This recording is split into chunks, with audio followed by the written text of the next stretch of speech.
كان مباركا وهدى للعالمين فيه آيات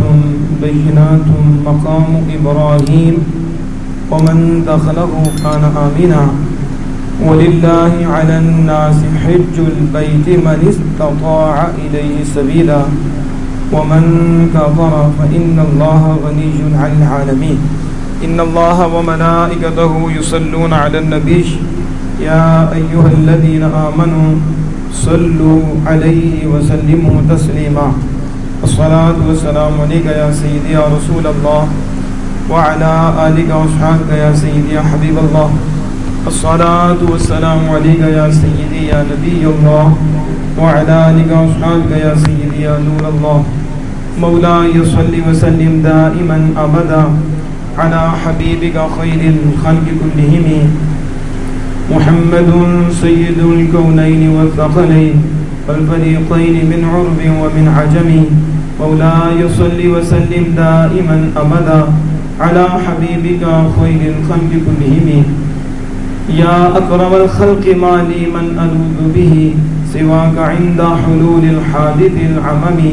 مولاي صل وسلم دائما أبدا على حبيبك خير الخلق كلهم يا رب بالمصطفى بلغ مقاصدنا واغفر لنا ما مضى يا واسع الكرم مولاي صل وسلم دائما أبدا على حبيبك خير الخلق كلهم يا صاحب الجمال ويا سيد البشر من وجهك المنير لقد نور القمر لا يمكن الثناء كما كان حقه بعد خدا بزرگتوی قصہ مختصر خالق کائنات مالک کائنات جل جلالہ کی حمد و ثنا آقا نامدار مدنی تاجدار حبیب کردگار سیاح لامکان بے کسوں کے کس بے سہارا کے سہارا ہمارے آقا مولا احمد مجتبی محمد مصطفیٰ صلی اللہ تعالی علیہ وآلہ وسلم کی بارگاہ اقدس میں ہدیہ درود و سلام عرض کرنے کے بعد خالق کائنات جل وعلا سے دعا ہے کہ حق بیان کرنے سننے سمجھنے یاد رکھنے اور ہمیں آگے پھیلانے کی توفیق عطا فرمائی۔ اللہ جل وعلا اپنی رحمت کی دامی شان فرماتا ہے ان اول بیت وضع للناس، بے شک سب سے پہلا گھر جو لوگوں کے لیے بنایا گیا، للذی ببکہ، مکہ میں، مبارکاً برکت والا اور ہدایت للعالمین، جہان والوں کے لیے، فیہ آیات بینات مقام ابراہیم، اس میں واضح نشانیاں ہیں مقام ابراہیم، ومن دخلہ کان آمنا، اور جو اس میں داخل ہوا وہ امن پا گیا، وَلِلَّهِ عَلَى النَّاسِ حِجُّ الْبَيْتِ مَنِ اسْتَطَاعَ إِلَيْهِ سَبِيلًا، اور اللہ کے لیے لوگوں پر اللہ کے گھر کا حج ہے جو اس کی طرف چل سکتی ہیں، جو چلنے کی طاقت رکھتی ہیں، وَمَنْ كَفَرَ، اور جو انکار کرے فَإِنَّ اللَّهَ غَنِيٌّ عَنِ الْعَالَمِينَ، تو بے شک اللہ جہان والوں سے بے پرواہ ہے۔ تفسیر مدارک میرے سامنے موجود ہے، وہ کہتے ہیں کہ یہ آیت کریمہ کب نازل ہوئی اور اس آیت کریمہ کے نزول کی وجہ کیا ہے، جسے ہم سبب نزول کہتے ہیں، کہ نازل ہونے کی وجہ سبب کیا ہے۔ کہتے لما قالت اليہود للمسلمین، جب یہودیوں نے مسلمانوں کو کہا قبلتنا، قبلہ قبل قبلتکم، ہمارا قبلہ تمہارے قبلے سے پہلے ہے، یعنی یہودیوں نے یہ کہا کہ ساڈا قبلہ تواڈے قبلے تو پہلے وے۔ اس وقت اللہ پاک نے یہ آیت کریمہ نازل فرمائی ان اول بیت وضع للناس للذی ببکہ، کہ بے شک سب سے پہلے گھر جو اللہ نے لوگوں کے لیے بنایا ہے وہ مکہ میں ہے، وہ سب سے پہلے گھر۔ یہ یہودیوں کا جواب، یعنی واضح بنانے والا اللہ ہے، الواضح واللہ تعالی، واضح یعنی گھر کا بنانے والا وہ اللہ ہے۔ اور معنی وضع اللہ بیتا للناس، تو اس آیت کا معنی یہ ہوگا کہ اللہ عز و جل نے لوگوں کے لیے گھر بنایا، انہو جعلہ متعبدا لہم، کہ اس نے اس کو ان کے لیے عبادت کی جگہ بنایا ہے۔ تو عبادت کی جگہ اللہ عز و جل نے اس گھر کو بنایا، گویا کہ فرمایا ان اول متعبد للناس الکعبہ، کہ سب سے پہلے جو عبادت کے لیے جگہ مقرر کی گئی اور عبادت کے لیے جگہ بنائی گئی وہ کعبہ ہے۔ تو یہ ہے اللہ عز و جل نے جو فرمایا کہ سب سے پہلے گھر جو اللہ نے بنایا ہے لوگوں کے لیے وہ مکہ میں ہے، وہ مکہ میں۔ اور حدیث پاک میں آتا ہے ان المسجد الحرام بودیا قبل بیت المقدس ب40 سنتا، نبی اکرم صلی اللہ علیہ وسلم نے فرمایا کہ سب سے پہلے مسجد حرام کو بنایا گیا، تو مسجد حرام بیت المقدس سے 40 سال پہلے بنا دی گئی۔ تو 40 سال کا فرق ہے مسجد حرام اور بیت المقدس میں، کہ مسجد حرام بیت المقدس سے 40 سال پہلے ہی بنا دی گئی۔ بعد نے کہا کہ سب سے پہلے ابراہیم علیہ السلام نے اسے تعمیر کیا، اور بعد نے کہا سب سے پہلے طوفان کے بعد یہاں حج کیا گیا، اور بعد نے کہا کہ سب سے پہلا گھر جو زمین کی پشت پر ہے یہ وہ ہے جس کو آدم علیہ السلام نے بنایا، یعنی سب سے پہلا گھر زمین کی پشت پر وہ جس کو سیدنا آدم علیہ السلام نے بنایا۔ اللہ پاک فرماتا ہے کہ ان اول بیت، سب سے پہلا گھر یہ لوگوں کے لیے بنایا گیا ہے، اور وہ مکہ میں ہے۔ کہاں ہے؟ مکہ میں۔ اب اس سے مزید آگے چلیں تو میں یہ برکت والا ہے، یہاں ادھر کثیر برکت ہے، کثیر برکت حجاج کو حاصل ہوتی ہے اور معتمرین کو حاصل ہوتی ہے۔ جو حج کرنے کے لیے جاتے ہیں تو بڑی برکتیں پاتی ہیں، جو عمرہ کرنے کے لیے جاتے ہیں تو وہاں بڑی برکتیں پاتے ہیں، یعنی ثواب پاتے ہیں، اور ان کے گناہوں کا کفارہ بن جاتا ہے، ان کے سیئات معاف کر دیے جاتے ہیں، ان کے گناہ مٹا دیے جاتے ہیں۔ تو حج اور عمرہ جو اللہ کے لیے کیا جاتا ہے، نیت پاکیزہ ہوتی ہے، نیت شستہ ہوتی ہے، نیت صاف ہوتی ہے، تو پھر وہ حج و عمرہ اس بندے کو بہت کچھ دیتا ہے اور اسے بہت برکتیں نصیب ہوتی ہیں۔ تو رب فرماتا گھر بنائے اس لیے ہے کہ جہان والوں کو برکتیں بھی ملے اور جہان والوں کو ہدایت بھی عطا۔ تو یہاں اللہ پاک پھر اپنے بندوں کو بلاتا ہے، وہ حج بھی کرتے ہیں اور پھر وہ عمرہ بھی کرتے ہیں، وہ بارگاہ الہی سے رحمت کرم اور فضل کو حاصل کرتے ہیں۔ تو میں یہ جہان والوں کے لیے ہدایت ہے، کیونکہ یہ ان کا قبلہ ہے اور یہ ان کی عبادت کی جگہ ہے، برکت والا، ہدایت والا۔ اس میں واضح نشانیاں ہیں۔ مقام ابراہیم، اب میں واضح نشانیاں ہیں، تو واضح نشانیاں یہ جمع ہے، اور جمع کم از کم 3 پر بولی جاتی ہے۔ اتنے پہ بولی جاتی ہے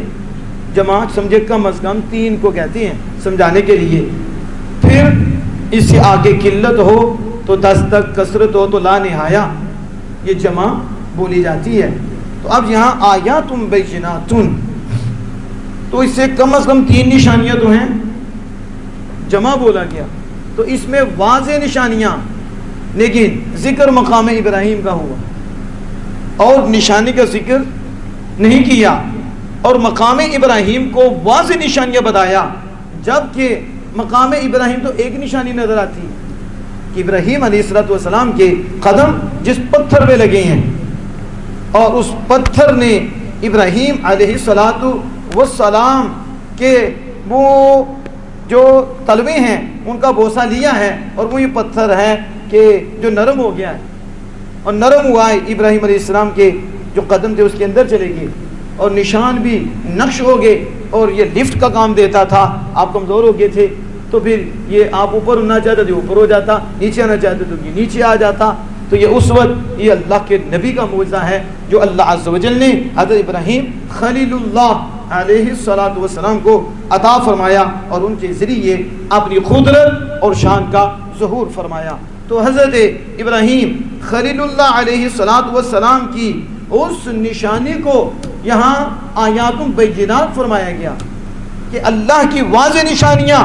مقام ابراہیم، مقام اب علماء کرام فرماتے ہیں یہ جو مقام ابراہیم ہے یہ پہلی نشانیوں کا بیان ہے، اور آیات بینات تو جمع ہے اور مقام ابراہیم واحد ہے، تو واحد جمع کا بیان کیسے بن گیا؟ واحد جمع کا بیان نہیں، وضاحت نہیں، بلکہ جمع کے لیے جمع چاہیے، اور جمع جو ہے یہ اس کا بیان فرمائے، اس کی وضاحت کرے، تو وہ کہتے ہیں واحد کے ساتھ بھی جماعت کی وضاحت ہوتی ہے۔ کب؟ جب ہو ایک لیکن مرتبے میں بہت نشانیاں کے ہو ایک اور بہت نشانیوں کو شامل ہو، تو ایک نشانی ایسی ہو کہ جو اپنے اندر اور بھی نشانیاں لیے ہوئے ہو، تو اس کو سمجھو وہ کثیر نشانیوں کے مرتبہ میں ہے، تو ایک ہو کر کثیر نشانیوں کے مرتبہ میں ہے، اسی لیے کہ ایک نشانی جمیع نشانیوں کی وضاحت کر رہی ہے۔ تو وہ کہتے ہیں وہ کس طرح یہ ایک نشانی بہت نشانیاں رکھتی ہے، اور یہ ایک اللہ کے بندے کی شان اپنے اندر بہت شانیں لیے ہوئے ہیں، تو وہ کیسے؟ کہتے ہیں دیکھو کہ ایک تو اس کی جو دلالت ہے یہ اللہ کی قدرت پر قوی دلالت ہے، اللہ کی قدرت پر قوی دلالت کرتی ہے، اور ابراہیم علیہ السلام کی نبوت پر یہ قوی دلیل ہے کہ ابراہیم علیہ السلام کے پاؤں مبارک وہ سخت پتھر میں اثر کر گئے، اور سخت پتھر متاثر ہوا، اور ابراہیم علیہ السلام کے قدموں کو چوما اور فیض لیا اور اپنے سینے میں ان کو جگہ دی۔ تو سخت پتھر ہو تو سخت پتھر نرم ہو جائے اور پاؤں کا اثر لے لے اور پھر پاؤں کے نشان بن جائیں، تو یہ اللہ کی قدرت کی قوی دلیل ہے، اور اللہ کے نبی کی شان کی قوی دلیل ہے کہ اللہ کے نبی ہیں، یہ ان کا معجزہ ہے۔ یا پھر کہتے ہیں کہ یہ کئی آیات پر مشتمل ایک آیت ہے اور ایک نشانی ہے لیکن کئی نشانیوں پر مشتمل ہے۔ وہ کیا؟ ایک تو وہ نشانی کہ سخت پتھر میں قدم کا اثر، ہم نے دیکھا چلتے بھی ہیں لیکن سخت پتھر پتھر ہی رہتا ہے، نرم نہیں ہوتا، لیکن سخت پتھر میں قدم کا نشان ہو یہ ایک نشانی ہے۔ اور پھر سخت پتھر کے اندر ابراہیم علیہ السلام کے پاؤں مبارک چلے جانا اور پھر ٹخنوں تک گھس جانا، یہ بھی ایک نشانی ہے۔ اتنا نرم ہو کہ پھر اس کے اندر ایک تو نرمی ہوتی ہے، یوں ہو گیا، ایک ہے نرمی کے اندر پاؤں چلا جائے، گہرائی میں چلا جائے، یہ ایک اور نشانی ہے۔ اور یہ سارے پتھروں کے ساتھ نہیں ہے، کچھ پتھروں کے ساتھ یہ نشانی ہے۔ تو ایک نشانی کئی نشانیوں پر مشتمل ہے، اور یہ ایسی نشانی ہے کہ باقی نشانیاں مٹ گئیں، یہ نشانی آج بھی باقی ہے۔ اس لیے فرمایا کہ اس میں واضح نشانیاں ہیں،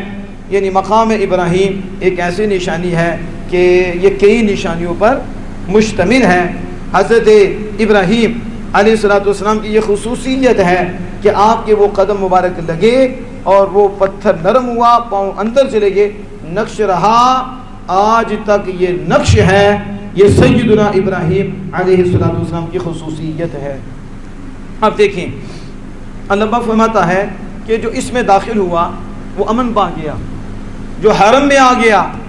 امن پا گیا، اسے امن مل گیا۔ کیا مطلب ہے اس کا جواب دیتے ہوئے اور وضاحت کرتے ہوئے وہ فرما رہی ہیں، کہتے ہیں کہ ابراہیم علیہ السلام کا مقام اور پھر جو اس میں داخل ہو وہ امن پا جائے، وہ کیا پائے؟ امن پا جائے۔ اس کا مطلب کیا ہے؟ باہر ظلم کر کے آیا، باہر زیادتی کر کے آیا، مکمل جنایت کی، قتل کر گیا، کچھ اور جرم کیا ہے، اب اس کی سزا ملنی ہے، لیکن وہ حرم میں داخل ہو گیا۔ تو اب امام صاحب فرماتے ہیں کہ ادھر اسے سزا نہیں دی جائے گی، اس سے قصاص نہیں لیا جائے گا، کیونکہ باہر ظلم کر کے آیا، باہر جرم کر کے آیا ہے، باہر قتل کر کے آیا ہے، زنا کر کے آیا ہے، تو اس کی اب سزا بنتی ہے، مرتد ہو گیا ہے، اس کی سزا بنتی ہے، لیکن اس نے حرم میں پناہ لے لی ہے۔ وَمَنْ دَخَلَهُ كَانَ آمِنًا، جو اس میں داخل ہو جائے وہ امن پا جائے۔ اب وہ اس میں آ گیا ہے، لہذا اب اسے سزا نہ دی جائے، اسے تکلیف نہ دی جائے، ہاں اسے پناہ بھی نہ دی جائے، اسے کھانا بھی نہ دیا جائے، اسے پینا بھی نہ دیا جائے، تاکہ تنگ ہو اور تنگ ہو کر مجبور ہو کر باہر نکلے، اور جب بھی باہر نکلے پھر اسے سزا دی جائے، اسے قصاص لیا جائے، اسے بدلہ لیا جائے، لیکن حرم میں نہیں۔ دوسری صورت یہ ہے کہ وہ حرم ہی میں اس جرم کا مرتکب ہو جاتا ہے، حرم کے اندر یہ کرتا ہے، تو پھر اس کے لیے پناہ نہیں ہے، پھر اس کے قصاص بھی ہوگا، پھر اسے سزا بھی ہوگی۔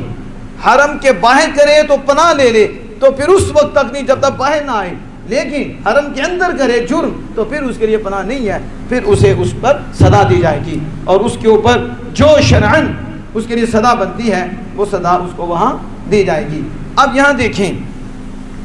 کہ جو فرمایا فی آیات بینات مقام ابراہیم، نشانیاں تو بڑی ہیں، لیکن نشانی جس کا ذکر کیا وہ مقام ابراہیم ہے، باقیوں کا ذکر یہاں نہیں کیا۔ تو یہ جو تفسیر مدارک والے ہیں یہ کہتے ہیں کہ اس میں کیا گیا ہے، کہتے ہیں اس میں یہ کیا گیا ہے کہ ذکر کو لپیٹ دیا گیا ہے، سب کا ذکر نہیں کیا گیا، سب کا، اور ذکر کو کیا کر دیا گیا، لپیٹ دیا گیا۔ اس کی مثال دیتے ہوئے وہ ایک حدیث پیش کرتی ہیں کہ نبی مکرم فخر دو عالم صلی اللہ علیہ وسلم نے فرمایا حبب الی من دنیاکم ثلاث الطیب والنساء قرۃ عینی فی الصلاۃ فقرۃ عینی لیس من الصلاۃ بل هو ابتداء کلام لانها لیست من الدنیا والثالث مطوی وکأنه ترک ذکر الثالث تنبیہا علی انه لم یکن من شانہ ان یذکر شیئا من الدنیا فذکر شیئا هو من الدین۔ وہ کہتی ہیں کہ دیکھو جیسے فی آیات بینات، نشانیاں تو بڑی ہیں، لیکن ایک واضح نشانی ابراہیم علیہ السلام کے کھڑے ہونے کی جگہ کا ذکر کیا، باقی نشانیوں کا ذکر نہیں کیا، تو ذکر کو لپیٹ دیا گیا ہے۔ تو جیسے یہاں کیا گیا اس نبی اکرم فخر دو عالم صلی اللہ علیہ وسلم نے بھی یوں کیا کہ حضور نے فرمایا میرے رب نے میری طرف دنیا کی 3 چیزوں کی محبت ڈال دی۔ مطلب یہ تھا کہ میرے دل میں دنیا کی ان 3 چیزوں کی محبت نہیں تھی، تو یہ تو کمال ہے، نہیں تھی تو رب نے ڈالی۔ یہ ہمارے اندر ہوتی ہے اور ہم چکتے ہیں، ہم عورتوں کی طرح چکتے ہیں، ہم دنیا کے مال کی طرح چکتی ہیں، ہماری طبیعت مائل ہوتی ہے ادھر، لیکن میرے آقا فرماتا ہے نا میری طبیعت نہیں، اللہ نے مجھے اس سے پہلے پاک رکھا تھا اور میرے اندر تو یہ چیز ہی نہیں تھی، پھر اللہ نے ڈالی۔ یہ ہے کمال۔ حبب الی من دنیاکم، تمہاری دنیا میں سے اللہ نے میری طرف 3 چیزوں کی حب ڈال دی۔ اس میں فرمایا اطیبو، خوشبو کی محبت مجھ میں ڈال دی گئی، اور پھر فرمایا دنیا عورتوں کی محبت وہ مجھ میں ڈال دی گئی، لیکن تیسری چیز کا ذکر نہیں فرمایا، ذکر کو لپیٹ دیا اور فرمایا قرۃ عینی فی الصلاۃ، اور میری آنکھوں کی ٹھنڈک نماز میں ہے، اور میری آنکھوں کی ٹھنڈک نماز میں رکھ دی گئی۔ اب جو نماز ہے یہ دنیا کی چیز نہیں ہے، یہ آخرت کی ہے، یہ دنیا کا نہیں ہے، آخرت کی دولت ہے۔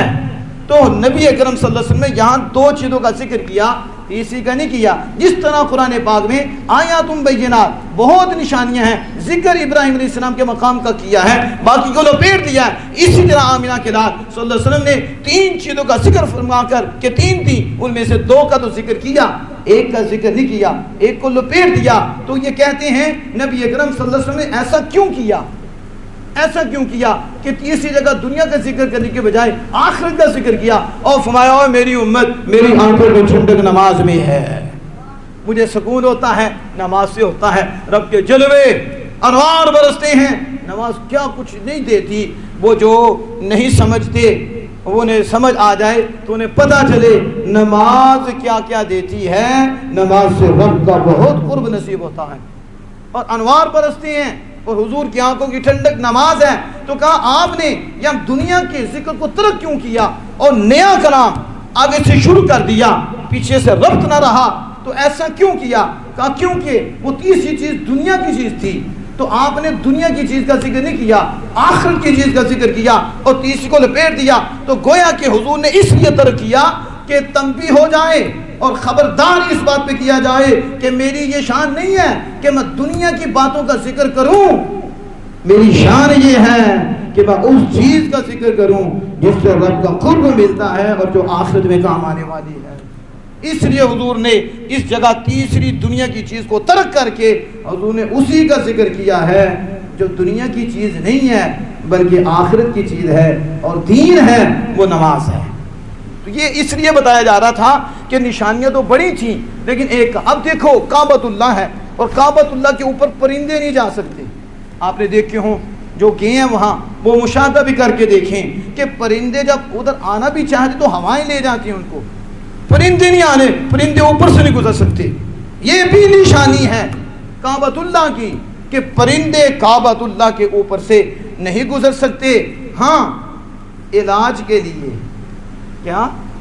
علاج کے لیے یہ لکھتے ہیں کہ جب یہ اوپر ہوتی ہیں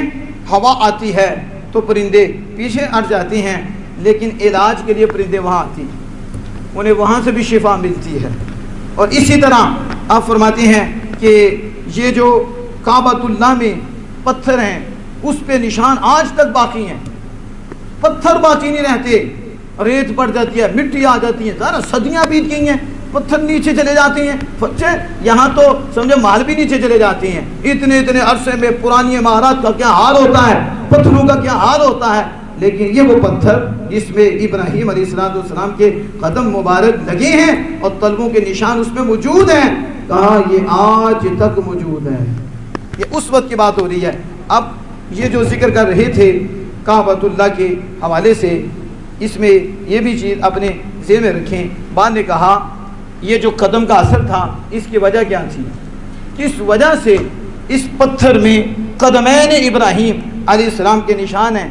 اور وہ اثر کر گئے ہیں؟ تو اس کا جواب دیتے ہوئے فرماتے ہیں کہ جب ابراہیم علیہ السلام نے کعبہ شریف کی بنیاد کو بلند کیا، تو جب آپ نے بنیاد کعبہ کو بلند کیا ابراہیم علیہ السلام کمزور ہو گئے، اور جب کعبہ شریف کی بنیاد بلند ہو گئی آپ کمزور ہو گئے، کمزور ہوئے پتھر اٹھانے سے، تو آپ اس پتھر پہ کھڑے ہوئے۔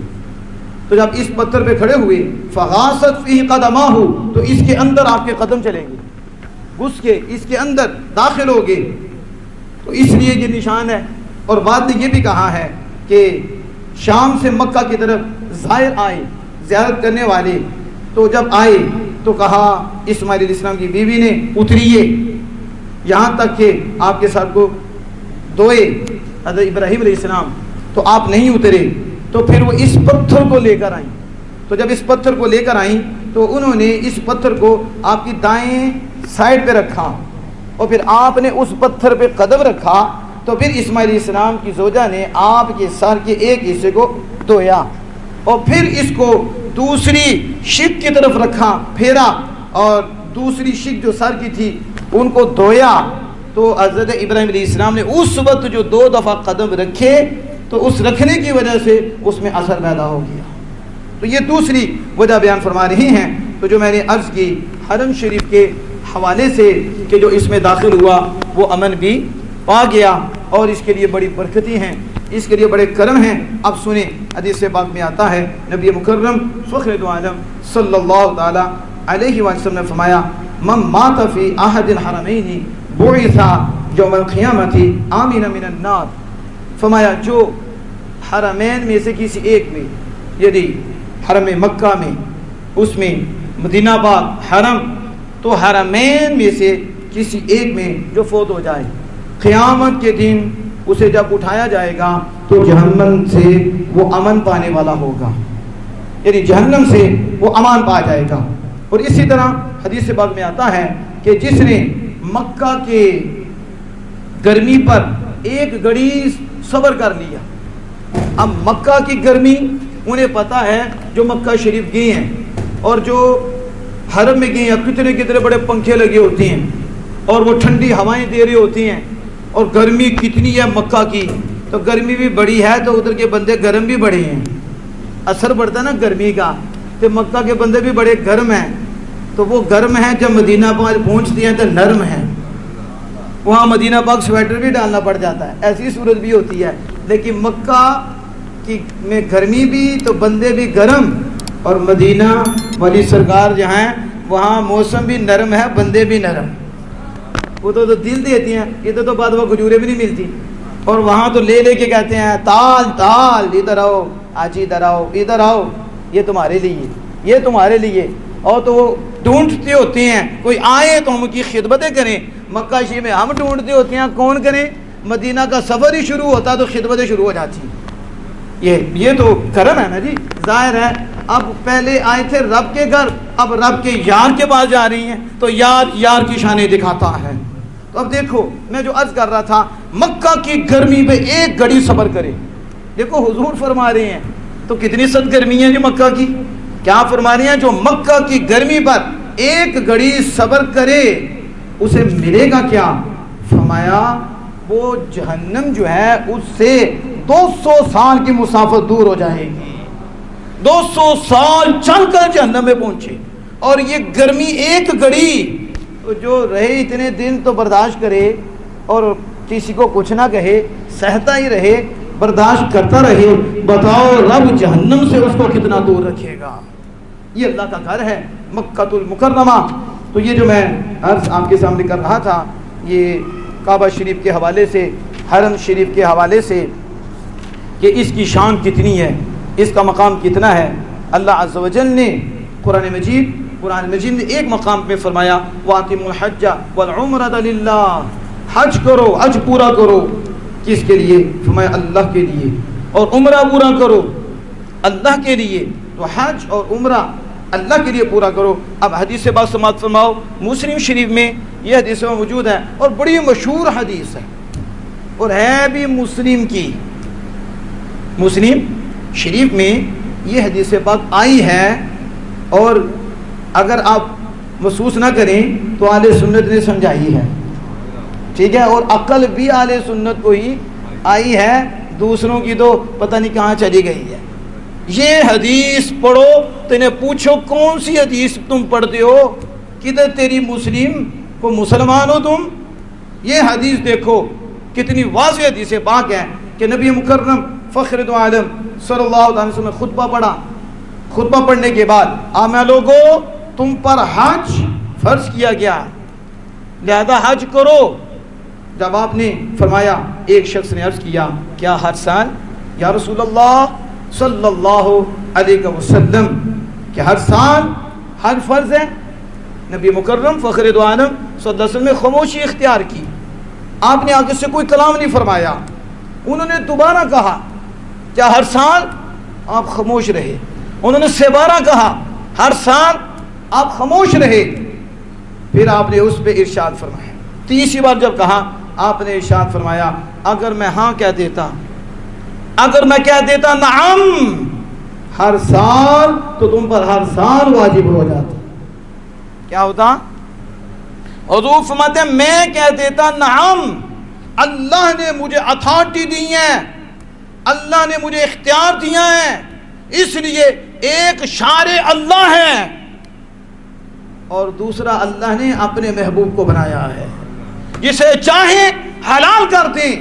جس کے لیے چاہیں کر دیں، اور جسے چاہیں حرام کر دیں تو جس کے لیے چاہیں کر دیں۔ شیر خدا کے لیے ایک وقت میں دوسری شادی کرنا حرام کر دی، اور رب فرماتا ہے 4 کر سکتے ہو، اور رب کا یار فرماتا ہے شیر خدا تم نہیں کر سکتے، جب تک میری سیدہ میری بیٹی طیبہ طاہرہ موجود ہیں، ان کے ہوتے ہوئے یہ اللہ نے اختیار دیا اوروں کے لیے 4، لیکن شیر خدا جب تک میری بیٹی ہے تیرے لیے 1 ہے، دوسرے کی گنجائش نہیں ہے، منع فرما دیا۔ اور حضرت حذیمہ کو کہا اے حذیمہ تیرے اکیلے کی گواہی 2 کے برابر ہے، قرآن کہتا ہے 2 گواہ چاہیے، اور آمینہ کے لال کہتے ہیں حذیمہ تو اکیلا ہی ہے، رب نے اتھارٹی دی ہے، وہ عام حکم ہے، میں چاہوں کسی لیے خاص کر دوں، تو نے میری عزت پہ پہرا دیا ہے، جبکہ وہ مجھ پہ الزام لگا رہا تھا کہ آپ کے ساتھ میں نے سودا نہیں کیا، تو نے بن دیکھے وہ کنویں پہ موجود بھی نہیں